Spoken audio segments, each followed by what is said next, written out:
როგორ ვიწყებთ რომანტიულ ურთიერთობას, ხო? მოდი ახლა, რაღაცა კაი ტიპი ჩასმოდი, ხო არ ვცადო?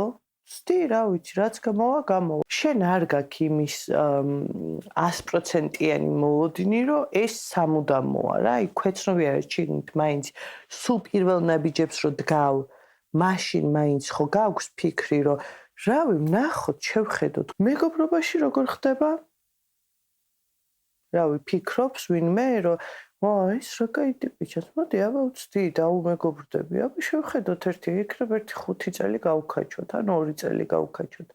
არა, ეგრევე ფიქრობ, რომ ჩემი და ჩემი მეგობრის შვილიშვილები, რომ იმეგობრებენ, სად ვატარებთ ხოლმე ერთად, პენსიაზე როგორ გავალთ ერთად, ანუ ეს არ არის ის, რომ რაღაცა ცოტა ხანი მოდი ვნახოთ, აბა შევხედოთ. არა, მეგობარია რა, არ ფიქრობ წინასწარ მაგაზე, ანუ დაუმეგობრდი და რა თქმა უნდა, ის განცდა გაქვს, რომ სულ მეგობრები იქნებით.